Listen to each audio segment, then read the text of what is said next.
생각이 터입니다. 나이가 들수록 왜 더 힘들어질까요? 당신은 지금 무엇을 채우기 위해 애쓰고 계십니까? 더 많은 돈, 더 넓은 집, 더 높은 지위하지만 이상하게도 채우면 채울수록 마음은 더 무거워지고 삶은 더 복잡해집니다. 조선 최고의 지성 정약용은 하루아침에 모든 것을 잃었습니다. 명예도, 가족도, 자유도. 전라도 강진의 작은 초가집으로 유배를 떠나야 했습니다. 그때 그의 나이 40세, 인생의 정점에서 나락으로 떨어진 순간이었습니다. 그러나 놀라운 일이 일어났습니다. 그는 유배지에서 오히려 인생의 진짜 의미를 발견했습니다. 18년간의 유배 생활 동안 500여 권의 책을 저술하며 조선 실학의 거장으로 우뚝 섰습니다. 그가 깨달은 것은 단순했습니다. 인생은 더하는 것이 아니라 비워낼수록 꽃핀다. 오늘 여러분께 200년 전 유배지에서 발견한 정약용의 지혜를 나누고자 합니다. 이것은 단순한 조언이 아닙니다. 한 천재가 절망 속에서 발견한 인생 후반의 생존 전략이자 진정한 자유로 가는 지도입니다. 정약용은 유배 초기 극심한 분노와 원망에 시달렸습니다. 자신을 모함한 사람들, 등을 돌린 친구들, 불의한 세상에 대한 분노가 그를 잠식했습니다. 밤마다 악몽에 시달렸고 몸은 점점 쇠약해져 갔습니다. 그러던 어느 날 그는 깨달았습니다. 원망은 적을 벌하는 것이 아니라 나 자신을 벌하는 행위라는 것을요. 그는 일기에 이렇게 썼습니다. 분노는 마음속에 키우는 독약과 같다.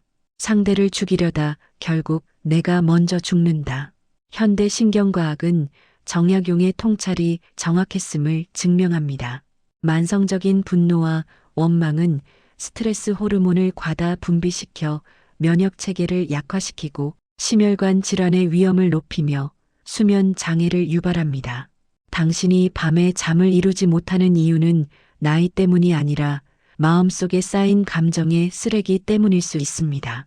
용서는 상대를 위한 선물이 아닙니다. 나 자신을 자유롭게 하기 위한 선택입니다.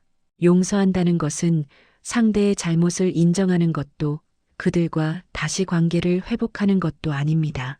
단지 그 사건이 더 이상 내 삶을 지배하지 못하게 하는 것입니다. 우리는 구체적으로 어떻게 실천할 수 있을까요? 먼저 하루에 10분씩 감정 비우기 시간을 가지세요. 종이에 당신을 괴롭히는 감정을 모두 적어보세요. 그리고 소리내어 읽은 후 그 종이를 찢거나 태우세요. 상징적인 행동이지만 놀라울 정도로 효과적입니다.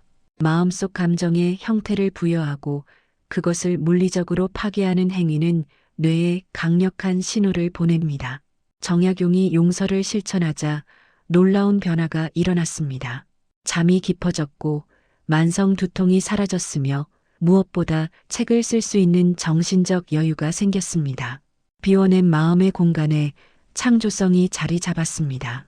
유배지에서 정약용은 자신의 인간관계가 얼마나 피상적이었는지 깨달았습니다. 권력이 있을 때는 수백 명이 그를 찾았지만 유배를 떠나자 단 몇 명만 남았습니다. 처음에는 배신감을 느꼈지만 시간이 지나며 이것이 오히려 축복임을 알게 되었습니다. 그는 제자들에게 말했습니다. 100명의 안면이 한 명의 치기만 못하다. 관계의 가치는 숫자가 아니라 깊이에 있다는 것입니다. 현대인들은 SNS 친구 수천 명을 가지고 있지만 정작 힘들 때 전화할 사람은 없다고 말합니다. 우리는 관계의 양을 늘리는 데만 집중하느라 정작 중요한 관계를 잃어버립니다. 50대 이후에는 더욱 그렇습니다. 에너지가 예전 같지 않은데 무의미한 모임, 스트레스를 주는 관계, 의무감으로 유지되는 인맥에 시간을 빼앗깁니다. 과감히 정리하세요. 만날 때마다 기운이 빠지는 사람, 끊임없이 불평하고 부정적인 사람, 당신을 존중하지 않는 사람. 이런 관계는 당신의 생명 에너지를 흡수하는 정서적 뱀파이어입니다. 정약용은 유배지에서 단 몇 명의 진실한 제자들과 깊은 우정을 나누었습니다. 그들과 나눈 편지와 대화는 그의 사상을 완성시키는 밑거름이 되었습니다. 관계를 정리하자 시간적, 경제적, 정신적 여유가 생겼고 진짜 중요한 사람들에게 온전히 집중할 수 있었습니다. 관계 정리는 간단합니다. 최근 6개월간 만난 사람들의 명단을 작성하세요. 각 사람 옆에 그들과 함께한 시간이 당신에게 에너지를 주었는지 빼앗았는지 표시하세요. 에너지를 빼앗는 관계는 점차 거리를 두고 에너지를 주는 관계에 더 많은 시간을 투자하세요. 죄책감을 느낄 필요 없습니다. 당신의 시간과 에너지는 유한합니다. 정약용은 유배 초기 심한 우울증에 시달렸습니다. 움직이기조차 싫었고 하루 종일 누워만 있고 싶었습니다. 그러나 그는 자신의 몸이 무너지면 정신도 무너진다는 것을 깨달았습니다. 그는 매일 아침 산책을 시작했습니다. 처음에는 집 앞을 몇 바퀴 도는 것도 힘들었지만 점차 거리를 늘려갔습니다. 걷기 시작하자 놀라운 변화가 일어났습니다. 우울감이 줄어들었고 식욕이 돌아왔으며 무엇보다 글을 쓸 수 있는 정신적 명료함이 생겼습니다. 현대의학은 운동이 항우울제만큼 효과적이라는 것을 증명했습니다. 운동은 세로토닌과 도파민 같은 행복 호르몬을 분비시키고 스트레스 호르몬을 감소시키며 뇌의 신경 생성을 촉진합니다. 특히 50대 이후에는 근력 운동이 필수입니다. 근육량은 30대 이후 매년 1%씩 감소합니다. 70대가 되면 30대 대비 30% 이상의 근육을 잃게 됩니다. 근육이 줄어들면 단순히 힘이 약해지는 것을 넘어 대사율이 떨어지고 당뇨병 위험이 증가하며 넘어졌을 때 골절 위험이 커집니다. 가장 중요한 것은 독립성을 잃는다는 것입니다. 근육은 노년의 가장 확실한 자산입니다. 아무리 돈이 많아도 스스로 화장실을 갈 수 없다면 무슨 소용일까요? 근육은 존엄성을 지켜주는 마지막 보루입니다. 오늘부터 시작하세요. 하루 30분만 투자하세요. 20분 걷기와 10분 스쿼트, 팔굽혀펴기 같은 맨몸 운동이면 충분합니다. 중요한 것은 강도가 아니라 꾸준함입니다. 1년 후 당신은 완전히 다른 사람이 될 것입니다. 몸이 건강해지면 자신감이 생기고 자신감이 생기면 도전할 용기가 생깁니다. 정약용은 유배 생활 18년 내내 하루도 빠짐없이 몸을 움직였습니다. 그 덕분에 60세가 넘어서도 왕성한 저술 활동을 할 수 있었습니다. 그는 말했습니다. 몸이 건강하면 마음도 건강하다. 움직이는 몸이 정신을 살린다. 유배지에서 정약용은 극심한 가난을 경험했습니다. 양반의 체면을 유지하기도 힘든 수준이었습니다. 처음에는 비참함을 느꼈지만 시간이 지나며 놀라운 깨달음을 얻었습니다. 적게 가지니 오히려 자유로워진다는 것을요. 그는 깨달았습니다. 진정한 부자는 많이 가진 사람이 아니라 적게 필요로 하는 사람이라는 것을. 욕망을 줄이면 돈에 대한 불안이 사라지고 남과 비교하는 습관도 줄어듭니다. 현대인들은 평생 돈을 벌지만 늘 부족하다고 느낍니다. 왜일까요? 수입이 늘면 지출도 함께 늘어나기 때문입니다. 심리학에서는 이를 헤도닉 트레드밀 효과라고 부릅니다. 러닝머신 위를 달리듯 아무리 달려도 제자리라는 의미입니다. 월급이 2배로 늘면 행복할까요? 처음 몇 달은 그렇습니다. 하지만 곧 그 수준에 적응하고 더 큰 집, 더 좋은 차, 더 비싼 옷을 원하게 됩니다. 행복의 기준선은 올라가고 다시 부족함을 느낍니다. 정약용은 제자들에게 말했습니다. 물질적 풍요는 끝이 없지만 정신적 풍요는 언제든 가능하다. 그는 유배지에서 최소한의 물건만 가지고 살았습니다. 책 몇 권, 붓과 벼루, 낡은 옷 몇 벌. 그것으로 충분했습니다. 절제된 소비는 단순히 돈을 절약하는 것 이상입니다. 정신적 평온을 되찾는 것입니다. 물건을 살 때마다 이것이 정말 필요한가? 이것이 내 삶을 더 나아지게 할까? 라고 자문하세요. 대부분의 경우 답은 아니오일 것입니다. 딱 6개월 규칙을 적용해 보세요. 무언가를 사고 싶으면 6개월을 기다리세요. 6개월 후에도 여전히 필요하고 원한다면 그때 사세요. 대부분은 그 사이 잊어버리거나 필요 없어집니다. 이 간단한 규칙 하나로 불필요한 지출의 70% 이상을 줄일 수 있습니다. 절제가 몸에 배면 경제적 불안이 사라집니다. 적게 필요로 하니까 덜 벌어도 됩니다. 덜 벌어도 되니까 하기 싫은 일을 억지로 할 필요가 없습니다. 진정한 자유는 많이 가지는 것이 아니라 적게 필요로 하는 것에서 옵니다. 정약용의 유배지 방은 놀라울 정도로 단순했습니다. 작은 책상 하나, 이불 한 채, 옷 몇 벌, 그게 전부였습니다. 처음에는 궁핍함의 상징이었지만 나중에는 그것이 얼마나 큰 축복인지 깨달았습니다. 어지러운 공간은 어지러운 마음을 만듭니다. 프린스턴 대학 연구에 따르면 시각적 혼란은 인지 부하를 증가시켜 집중력을 떨어뜨리고 스트레스를 증가시킵니다. 당신이 늘 피곤하고 집중이 안 되는 이유는 게으름 때문이 아니라 주변 환경 때문일 수 있습니다. 정약용은 말했습니다. 물건이 많으면 마음도 복잡해진다. 단순해질수록 삶은 가벼워진다. 그는 책을 쓸 때마다 책상 위를 완벽하게 정리했습니다. 필요한 것만 남기고 모두 치웠습니다. 그제야 생각이 명료해졌습니다. 미니멀리즘은 단순히 물건을 버리는 것이 아닙니다. 진짜 중요한 것에 집중하기 위해 불필요한 것을 제거하는 것입니다. 옷장에 옷이 100벌 있어도 입는 건 늘 같은 10벌입니다. 나머지 90벌은 공간만 차지하며 당신에게 정리해야 해라는 죄책감을 줍니다. 오늘 당장 시작하세요. 한 공간을 정하세요. 옷장이든 책상이든 주방이든 그 공간의 모든 물건을 꺼내세요. 하나하나 손에 들고 물어보세요. 이것이 지난 1년간 내 삶을 더 나아지게 했나? 앞으로 1년간 사용할 것인가? 두 질문 모두 예가 아니면 버리세요. 물건을 버린다는 것은 추억을 버리는 것이 아닙니다. 집착을 내려놓는 것입니다. 아이들의 그림을 모두 보관할 필요는 없습니다. 가장 의미 있는 몇 개만 남기고 나머지는 사진으로 기록하세요. 고인의 유품을 모두 간직할 필요는 없습니다. 그 사람을 기억하는 것은 물건이 아니라 당신의 마음입니다.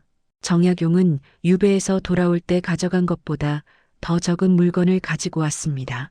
하지만 그는 조선 최고의 지적 유산을 남겼습니다. 물질을 비우니 정신이 채워졌습니다. 정약용은 젊은 시절 끊임없이 남과 비교했습니다. 더 빨리 출세하고 싶었고 더 높은 자리에 오르고 싶었습니다. 그러나 유배라는 역설적 상황이 그를 자유롭게 했습니다. 더 이상 비교할 대상이 없었으니까요. 그는 깨달았습니다. 비교하는 순간 내 삶의 기준을 남에게 넘겨주게 된다는 것을요. 남이 좋은 차를 사면 나도 사고 싶어지고 남이 승진하면 나는 뒤처진 것 같습니다. 이것은 영원히 끝나지 않는 경주입니다. 왜냐하면 항상 나보다 더 많이 가진 사람이 있으니까요. 현대의 SNS는 비교를 극대화하는 도구입니다. 사람들은 자신의 하이라이트만 올립니다. 당신은 그들의 화려한 순간과 당신의 일상을 비교합니다. 이것은 공정한 경기가 아닙니다. 하버드 연구에 따르면 SNS 사용 시간과 우울증은 정비례 관계입니다. 정약용은 제자들에게 말했습니다. 각자의 씨앗은 다르고 꽃 피는 시기도 다르다. 소나무는 소나무대로, 대나무는 대나무대로 자라야 한다. 당신은 당신으로 충분합니다. 남의 인생을 살 필요가 없습니다. 비교를 멈추는 가장 좋은 방법은 자기 자신과 경쟁하는 것입니다. 어제의 나보다 조금 나아지면 그것으로 충분합니다. 작년보다 책을 한 권 더 읽었나요? 훌륭합니다. 작년보다 조금 더 친절해졌나요? 완벽합니다. 작년보다 몸이 조금 더 건강해졌나요? 대단합니다. 비교 일기를 써보세요. 하지만 남과 비교하지 말고 과거의 나와 비교하세요. 1년 전의 나와 비교해서 무엇이 나아졌는가? 이 질문을 매일 던지세요. 작은 성장이라도 발견하면 스스로를 칭찬하세요. 이것이 진짜 성장입니다. 정약용은 40세에 유배를 갔지만 58세에 풀려났을 때 더욱 위대한 학자가 되어 있었습니다. 그는 남들과 다른 속도로 남들과 다른 방식으로 꽃을 피웠습니다. 그것으로 충분했고 그것이 아름다웠습니다. 정약용은 유배지에서 절망할 수도 있었습니다. 정치적으로 끝났고 사회적으로 고립되었습니다. 하지만 그는 배움을 멈추지 않았습니다. 오히려 더 열심히 공부했습니다. 경학, 의학, 건축, 농업, 행정 등 방대한 분야를 연구했습니다. 그는 확신했습니다. 사람은 배움을 멈추는 순간 늙기 시작한다고요. 나이는 숫자가 아니라 마음의 상태입니다. 70세인데도 새로운 것을 배우는 사람은 젊고 30세인데도 배움을 거부하는 사람은 늙었습니다. 신경과학은 이를 뒷받침합니다. 뇌는 죽을 때까지 새로운 신경 연결을 만들 수 있습니다. 이를 신경가소성이라고 합니다. 새로운 것을 배울 때마다 뇌는 재구성되고 강화됩니다. 특히 50대 이후에는 지적 활동이 치매 예방에 결정적입니다. 정약용의 또 다른 습관은 기록이었습니다. 그는 매일 일기를 썼고 읽은 책의 요점을 정리했으며 떠오르는 생각을 즉시 기록했습니다. 18년간의 기록이 500여 권의 책이 되었습니다. 기록은 생각을 명료하게 합니다. 머릿속에서 맴도는 생각은 안개처럼 흐릿하지만 글로 쓰는 순간 구체화됩니다. 쓰면서 생각이 정리되고 정리되면서 통찰이 생깁니다. 오늘부터 배우고 기록하세요. 주제는 상관없습니다. 새로운 언어를 배워도 좋고 악기를 배워도 좋고 역사를 공부해도 좋습니다. 중요한 것은 뇌에 새로운 자극을 주는 것입니다. 하루 30분만 투자하세요. 20분은 배우고 10분은 기록하세요. 1년이면 한 분야의 기초는 충분히 다질 수 있습니다. 5년이면 전문가 수준이 됩니다. 10년이면 그 분야의 대가가 될 수 있습니다. 정약용은 60세가 넘어서도 새로운 분야를 공부했습니다. 그는 증명했습니다. 배움에는 나이가 없다는 것을요. 당신이 75세여도 늦지 않았습니다. 오늘 시작하면 80세에는 5년 경력의 전문가가 되어 있을 것입니다. 마지막 정약용의 가장 큰 비밀은 몰입이었습니다. 그는 매일 새벽 3시에 일어나 4시간 동안 책을 썼습니다. 아무도 깨어있지 않는 고요한 시간, 그 시간에 그는 완전히 몰입했습니다. 그는 깨달았습니다. 재능은 흩어지면 사라지고 한 곳에 모이면 바위를 뚫는다. 다방면으로 조금씩 하는 것보다 한 가지를 깊이 파는 것이 훨씬 강력합니다. 현대인들은 멀티태스킹의 환상에 빠져 있습니다. 동시에 여러 일을 하면 효율적이라고 생각합니다. 하지만 연구는 정반대를 보여줍니다. 멀티태스킹은 각 작업의 질을 떨어뜨리고 스트레스를 증가시키며 집중력을 파괴합니다. 깊은 몰입은 현대 사회의 가장 희귀하고 가치 있는 능력입니다. 대부분의 사람들은 하루 종일 일하지만 정작 깊은 몰입의 시간은 1시간도 안 됩니다. SNS 알림, 이메일, 메시지가 끊임없이 방해합니다. 정약용처럼 하루 중 몰입의 시간을 확보하세요. 아침이 가장 좋습니다. 뇌가 가장 맑을 때입니다. 2시간에서 4시간만 확보하면 됩니다. 핸드폰을 꺼두고 알림을 차단하고 문을 닫으세요. 그리고 당신에게 가장 중요한 한 가지에만 집중하세요. 작가가 되고 싶다면 매일 2시간 글을 쓰세요. 화가가 되고 싶다면 매일 2시간 그림을 그리세요. 프로그래머가 되고 싶다면 매일 2시간 코딩을 하세요. 1년이면 730시간입니다. 5년이면 3650시간입니다. 말콤 글래드웰은 1만 시간의 법칙을 말했지만 사실 3000시간만 몰입해도 그 분야의 상위 10%에 들 수 있습니다. 정약용은 18년간 매일 몰입했습니다. 그 결과 조선 후기 최고의 지적 유산을 남겼습니다. 그는 증명했습니다. 평범한 사람도 매일 몰입하면 비범해질 수 있다는 것을요. 정약용은 유배지에서 18년을 보냈습니다. 인생의 황금기를 좁은 초가집에서 보냈습니다. 누군가에게는 비극이지만 그에게는 기회였습니다. 그는 모든 것을 잃었기에 진짜 중요한 것을 발견할 수 있었습니다. 우리는 평생 무언가를 더 하려고 애씁니다. 더 많은 돈, 더 큰 집, 더 높은 지위, 더 많은 인맥. 그러나 나이가 들수록 깨닫습니다. 진짜 행복은 많이 가진 것이 아니라 적게 필요로 하는 것에서 온다는 것을요. 묵은 감정을 비워내면 마음에 평온이 오고 불필요한 관계를 정리하면 진짜 소중한 사람이 보일 것입니다. 몸을 단련하면 자존감이 생기고 소비를 줄이면 경제적 자유가 올 것입니다. 물건을 버리면 공간과 마음이 가벼워질 것입니다. 타인과 비교를 멈추면 진정한 나로 사는 것이 편해질 겁니다. 또한 배우고 기록하면 늙지 않을 것입니다. 매일 몰입하는 자신만의 시간을 가져 평범한 삶이 되어 보십시오. 정약용은 58세에 유배에서 풀려났습니다. 그는 모든 것을 잃은 채 돌아왔지만 동시에 모든 것을 얻은 채 돌아왔습니다. 물질은 없었지만 지혜는 가득했습니다. 권력은 없었지만 정신은 자유로웠습니다. 명예는 없었지만 진리는 함께했습니다.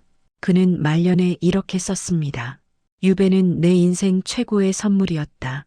모든 것을 잃었기에 진짜 중요한 것을 발견할 수 있었다. 당신은 지금 무엇을 채우려고 애쓰고 있습니까? 잠시 멈추고 물어보세요. 이것이 정말 나를 행복하게 하는가? 아니면 단지 남들이 가졌기에 나도 원하는 것인가? 인생 후반은 무엇을 더 쌓는 시간이 아닙니다. 평생 쌓아온 것 중 진짜 소중한 것만 남기고 나머지를 내려놓는 시간입니다. 비워낼수록 가벼워집니다. 가벼워질수록 자유로워집니다. 자유로워질수록 행복해집니다.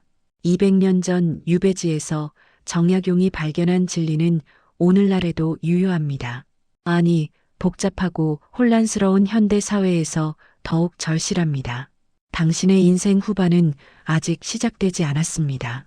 아니, 이제 막 꽃 피우려 하고 있습니다. 비워낸 자리에 진짜 중요한 것들이 자랄 것입니다. 평온이, 자유가, 지혜가, 사랑이 자랄 것입니다. 정약용의 8가지 지혜를 기억하세요. 하나씩 실천하세요. 완벽하지 않아도 됩니다. 조금씩 천천히 당신만의 속도로 비워가세요. 1년 후 당신은 지금보다 훨씬 가볍고 자유로운 자신을 발견하게 될 것입니다. 인생은 더하는 것이 아니라 비워낼수록 꽃이 핍니다. 이제 당신이 인생의 꽃을 피워낼 시간입니다. 당신 존재만으로도 인생은 충분히 아름다운 꽃입니다. 다음 영상에서도 삶을 조금 더 단단하게 만드는 이야기를 이어가겠습니다. 이 채널이 여러분의 삶 속에서 잠시 숨고를 안식처가 되었으면 합니다.